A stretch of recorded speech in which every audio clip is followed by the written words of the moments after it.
Abdallah ibn Rawaha. Ô âme, je mourrai tué ou d'une mort naturelle. Abdallah ibn Rawaha fait partie de ces 12 premiers Médinois qui ont prêté allégeance au prophète sallallahu alayhi wa sallam dans les environs de la Mecque à Al-Aqaba.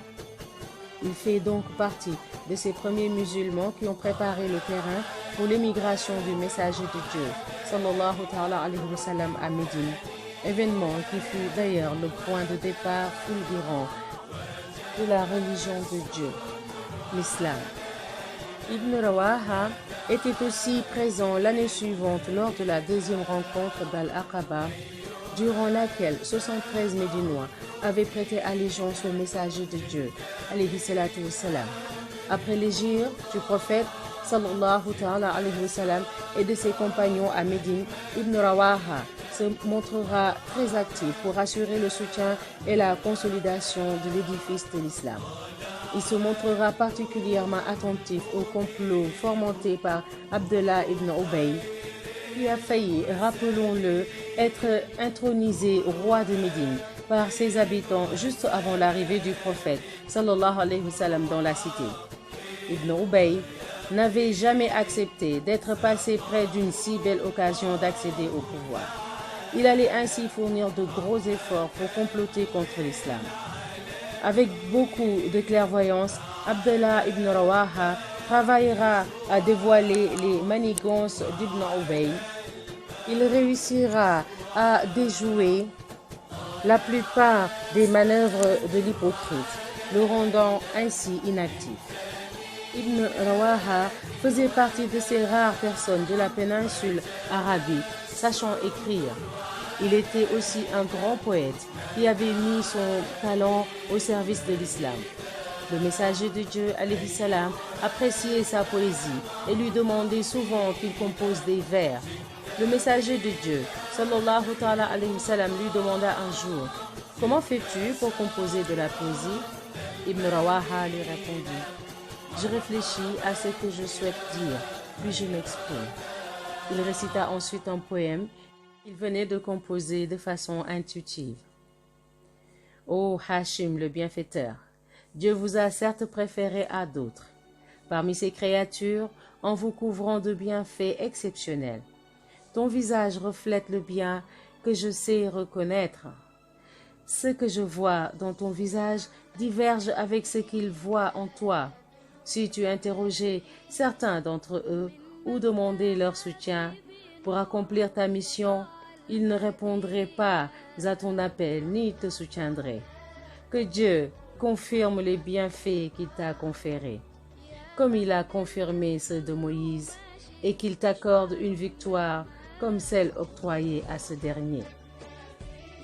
En entendant ces vers, le messager de Dieu, sallallahu alayhi wa sallam, fut tellement heureux qu'il lui dit: « Que Dieu raffermisse tes paroles. » Ibn Rawaha composa aussi quelques vers lors du petit pèlerinage du rattrapage Al-Qada. Il les récitait et les répétait avec les musulmans alors que le messager de Dieu, alayhi salatu wassalam, tournait autour du temple sacré. Ô Seigneur, sans ta volonté, nous n'aurions été guidés. Nous n'aurions jamais donné l'aumône ni prié. Fais donc descendre sur nous la quiétude et renforce nos pas lorsqu'on vient à les rencontrer. Certes, ceux qui se sont soulevés contre nous, s'ils veulent la discorde, on la refusera.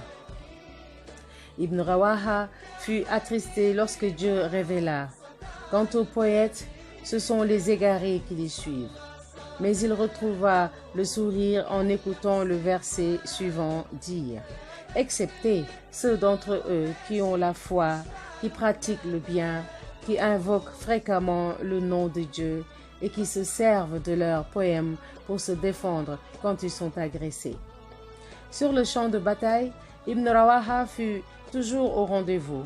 Il fit preuve de courage à Al-Hudaybiyah, ainsi que lors des batailles de Badr, d'Uhud, de Khandaq et de Khaybar. Sa devise était un vers tiré d'un poème qu'il avait composé et qui disait: Ô âme, je quitterai ce bas monde soit tué, soit d'une mort naturelle.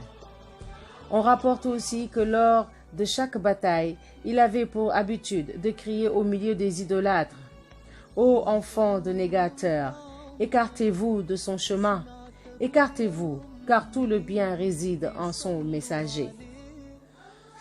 Puis vint le jour de la bataille de Mou'tah. Lors de cette expédition, il fut désigné 3e commandant en chef de l'armée. Comme nous l'avons indiqué précédemment, les 2 premiers commandants en chef étaient Zayd et Ja'far.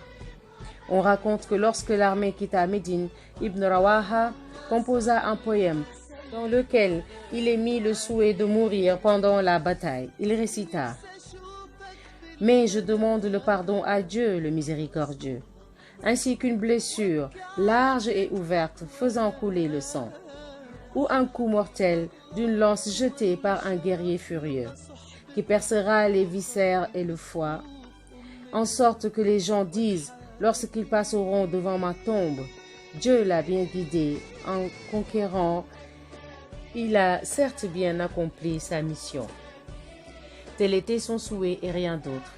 Il voulait être frappé d'un coup de sabre ou être transpercé par une lance afin de rejoindre l'univers des martyrs victorieux. Lorsque les musulmans virent l'armée byzantine, ils furent stupéfaits devant le nombre incalculable de combattants. Ils comptaient près de 200 000 hommes dans leur rang. Comme le nombre de musulmans était ridicule en comparaison, certains compagnons dirent: « Envoyons un émissaire au messager de Dieu, alayhi salam, afin de l'informer du nombre de combattants ennemis.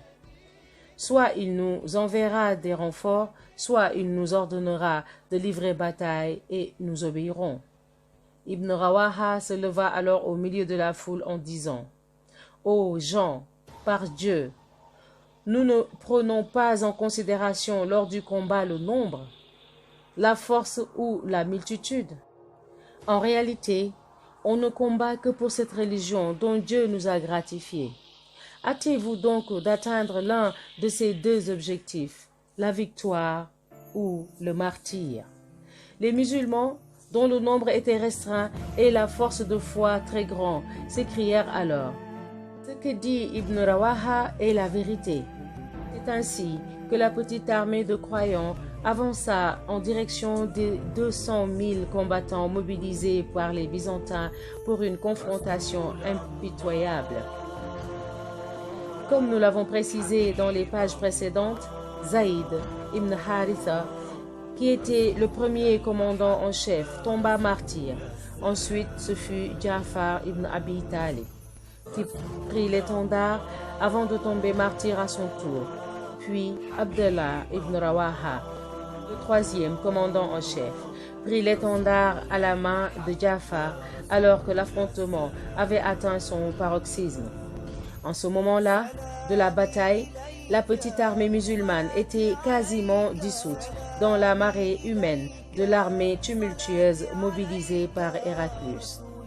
Tant qu'Ibn Rawaha était un simple soldat, il combattait avec force et enthousiasme, mais lorsqu'il eut la responsabilité de l'armée entre ses mains, il montra un moment d'hésitation. Sans perdre une seconde, il se ressaisit et s'abattit comme la foudre sur les combattants ennemis en criant: « J'ai juré, ô mon âme, que tu t'y engageras. Pourquoi donc vois-je ta répugnance à aller au paradis? Si tu n'es pas tué, ô mon âme, tu mourras quand même. Je sens l'odeur de la mort qui m'entoure. Ce à quoi tu aspires, tu l'auras.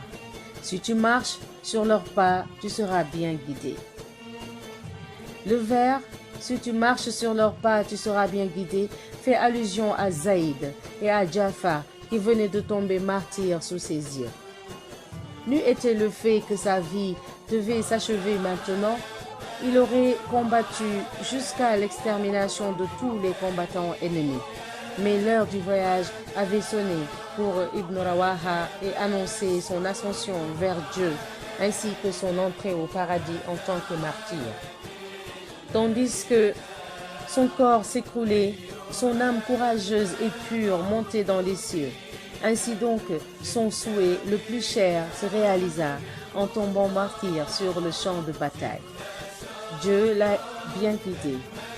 Ce conquérant, il a certes bien accompli sa mission. Alors que la bataille faisait rage à Al-Balqa, au Cham, le messager de Dieu, sallallahu alayhi wa sallam, se trouvait à Médine en train de discuter avec ses compagnons. Soudainement, il arrêta de parler et baissa le regard un court instant. Il leva ensuite ses yeux, scruta les visages de ses compagnons et dit: Zayd ibn Haritha a pris l'étendard et s'est battu jusqu'à ce qu'il tombe en martyr. Puis Jafar a pris l'étendard à son tour et a combattu jusqu'à ce qu'il tombe en martyr. Puis le messager de Dieu, sallallahu alayhi wa sallam, garda le silence un petit moment avant de dire: Ensuite, Abdallah ibn Rawaha a pris l'étendard et a combattu l'ennemi jusqu'à ce qu'il tombe en martyr. Le messager de Dieu, alayhi salatu wa salam, se tut à nouveau et son visage s'illumina, laissant apparaître des signes de quiétude et dit: Je les vois au paradis. Quel glorieux voyage! Quelle heureuse coïncidence! Zaïd, Jafar et Abdallah ibn Rawaha sont sortis en expédition ensemble et sont rentrés au paradis ensemble.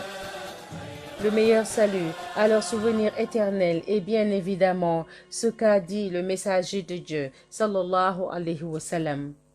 Je les vois au paradis. Masha'Allah. La prochaine lecture se fera sur le récit de Khalid ibn al-Walid.